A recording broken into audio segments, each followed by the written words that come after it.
Todos hemos estado en esa situación, ¿verdad? Frente a un problema que parece, no sé, que no tiene solución, un obstáculo que se siente insuperable. Y después de darle 1000 vueltas, suspiras y dices, bueno, lo dejo en manos de Dios. O que sea lo que Dios quiera. Hoy vamos a analizar un texto que nos obliga a hacernos una pregunta un poco incómoda sobre esa misma frase. Y ¿es un acto de fe profundo o es la excusa perfecta para no actuar? Es una pregunta valiente, sí, porque se mete en el corazón de cómo muchas personas gestionan sus vidas. El texto que tenemos delante argumenta que hemos llegado a confundir dos conceptos que son casi opuestos: la confianza activa y la resignación pasiva. Y sostiene que esa confusión, lejos de traer paz, es una fuente constante de frustración y de estancamiento. O sea que lo que a veces creemos que es una entrega espiritual podría ser en realidad una forma de rendición que nos paraliza. Exactamente. Nuestro objetivo hoy es precisamente ese: usar este texto como guía para desgranar esa diferencia. Queremos entender cuándo estamos verdaderamente confiando y cuándo, quizás sin darnos cuenta, simplemente hemos tirado la toalla. Vale, pues para empezar a desentrañar esto, el texto no se anda con rodeos. Va directamente a un momento de una tensión espiritual y humana máxima para sentar las bases de su argumento. Sí, elige un escenario que es universalmente conocido, el huerto de Getsemaní, y se centra en la frase que recoge el Evangelio de Mateo: Padre, si es posible que pase de mí este cáliz, pero no se haga mi voluntad, sino la tuya. A primera vista uno podría leer esto como la resignación definitiva. Claro, suena no quiero esto, pero no me queda otra. Una aceptación un poco a regañadientes. Exacto, pero el análisis del texto es mucho más agudo. Propone que no leamos esa frase de forma aislada, sino que miremos la secuencia completa. El autor destaca 3 pasos. Primero, Jesús no reprime su sentir, sino que lo expresa con una honestidad brutal. Que pase de mí este cáliz. Reconoce su miedo, su dolor, no hay negación. No se salta la parte humana. Para nada. El segundo paso es el diálogo, la petición. Padre, si es posible. No es una aceptación silenciosa, es una interpelación, una búsqueda de alternativas. Y solo después de esos 2 pasos, de expresar su deseo y de dialogar, llega el tercero, la confianza. Pero no se haga mi voluntad, sino la tuya. Lo que el texto argumenta es que esta no es una anulación de la voluntad, sino una alineación consciente con un propósito mayor. Una vez agotada la expresión del yo, es una entrega activa, no una renuncia pasiva. Entiendo. Es un proceso. No es un interruptor que se apaga y ya, sino un camino que se recorre. Sentir, pedir y finalmente confiar. Eso cambia la perspectiva por completo. La confianza es el destino, no el punto de partida. Justo. Y aquí está la clave que el texto usará como pilar para todo lo demás. Esta forma de confianza no te exime de tu responsabilidad, sino que la enmarca y la fortalece. No es un Dios se encargará, así que yo me despreocupo. Es un yo haré mi parte hasta el límite de mis fuerzas, dentro de un marco de confianza en que hay un sentido mayor. Pero seamos sinceras, este es un ejemplo de una dimensión casi inabarcable. ¿Cómo se traduce eso a los problemas del día a día? ¿A la hipoteca, a un trabajo que no nos gusta, a una relación complicada? ¿No corremos el riesgo de usar la confianza activa para acabar agotados, sintiendo que todo el peso de la acción recae sobre nosotros, pero ahora con un barniz de espiritualidad? Es una pregunta fundamental, y el texto la aborda con un ejemplo que, aunque también es extraordinario, es mucho más terrenal en su ejecución. Santa Teresa de Calcuta la presenta como la encarnación de la antirresignación. Aquí es donde la teoría aterriza de forma muy visual. Completamente. El autor nos pide que imaginemos la escena. No es una mujer sentada en una capilla esperando a que un milagro solucione el hambre en las calles de Calcuta. Es una mujer negociando un envío de medicinas con un funcionario escéptico, organizando turnos de voluntarios para que el dispensario no cierre, diseñando un sistema logístico para repartir la comida. Vamos, que su confianza en Dios no era una excusa para la inacción. Era el motor que le impulsaba una acción masiva y constante. No era confío en que esta gente comerá, sino confío y por eso voy a mover cielo y tierra para encontrar esa comida. Precisamente. La confianza le daba la serenidad y la certeza para afrontar problemas que a cualquiera le habrían parecido insuperables. Y el texto usa este ejemplo tan potente para que luego nos miremos a nosotros mismos y a esa frase tan común que mencionabas al principio. Dios sabrá. Una frase que después de este ejemplo ya no suena igual, ¿eh? No, porque el análisis que hace la fuente es muy crítico. Sugiere que a menudo esa frase es una forma de autoengaño. Se convierte en una muletilla para no afrontar el desorden de nuestras finanzas, o para no tener esa conversación incómoda con nuestra pareja, para no tomar una decisión arriesgada en el trabajo. Es la espiritualidad usada como la forma más sofisticada de procrastinación. Entonces, la frase «Dios sabrá», que muchas veces se interpreta como un acto de humildad, podría ser en realidad una forma de soberbia. La soberbia de creer que no nos corresponde a nosotros actuar, de externalizar una responsabilidad que es nuestra. Es una lectura muy interesante y va en la línea de lo que plantea el texto. Porque esta actitud, lejos de traer la paz que promete, genera lo contrario. Una ansiedad sorda, una culpa latente. Y es que psicológicamente, la resignación es una rendición ante una circunstancia que percibimos como inmutable. Mantiene el foco en el problema. La confianza activa, en cambio, desplaza el foco hacia las posibilidades y la propia capacidad de acción. Eso, a nivel casi neurológico, ya nos saca del modo amenaza y nos pone en modo solución. La resignación es agotadora porque en el fondo sabemos que hemos tirado la toalla, y esa disonancia entre lo que podríamos hacer y lo que hacemos es lo que nos consume. Vale, el diagnóstico es potente. Pero si queremos usar estas ideas como herramienta, necesitamos poder distinguir una de otra en la vida real. El texto, por suerte, ofrece una especie de comparativa, un cara a cara entre las dos actitudes. Sí, es la parte más práctica, casi un manual de autodiagnóstico. Por ejemplo, aborda algo tan común como el desorden, ya sea físico, en casa o mental. La resignación lo acepta como un rasgo de identidad inmutable. Es que yo soy así, desordenada, no tengo remedio. Se convierte en una sentencia firme. Exacto. En cambio, la confianza, según este análisis, no niega la realidad del desorden, pero lo aborda desde otro lugar. Impulsa a actuar con serenidad y planificación.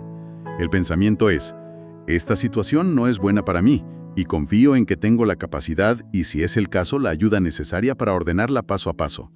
No es la ansiedad de tener que arreglarlo todo ya, sino la paz de saber que se puede empezar a caminar en la dirección correcta. La identidad ya no es «soy desordenada», sino «soy una persona que está trabajando en su orden». Ese cambio de enfoque en la identidad es clave. Me lleva a otro punto que trata el texto, en la toma de decisiones. Ahí la diferencia debe ser abismal. Es un abismo, ¿sí? Según el texto, la resignación es el paraíso de la parálisis, por análisis. El miedo a equivocarse, la falta de claridad, la comodidad de lo malo conocido. Todo lleva a no hacer nada, a esperar que las circunstancias decidan por uno. Es dejar que la vida te suceda en lugar de participar en ella. Y en el otro lado de la balanza, ¿cómo actúa la confianza? La confianza impulsa decisiones responsables y conscientes. Y esto es importante. No significa tener una certeza del 100% sobre el resultado. Eso es imposible. Significa tener la convicción de que actuar usando la propia inteligencia, los propios recursos y la propia responsabilidad es el camino correcto, independientemente del resultado final. La confianza no elimina el riesgo, pero sí elimina la parálisis ante el riesgo. Te permite actuar a pesar de la incertidumbre. Vale. Si la resignación genera ese desgaste emocional del que hablabas y paraliza las decisiones, ¿cómo se manifiesta la confianza en el estado de ánimo general? ¿Es simplemente sentirse mejor o hay algo más profundo? Es mucho más profundo. El texto lo describe como una consecuencia lógica. La resignación es una aceptación pasiva de algo que nos daña o no nos gusta, y eso genera una frustración crónica, un desgaste constante. El autor usa una metáfora muy gráfica. Es como intentar mover un coche con el freno de mano puesto. Hay ruido, hay gasto de energía, pero no hay avance. Y al final el motor se quema. Y la confianza, supongo, quita ese freno de mano. Exacto. Ha de estar ligada a la acción y a un sentido de propósito. Promueve un bienestar y una estabilidad interior que son resilientes.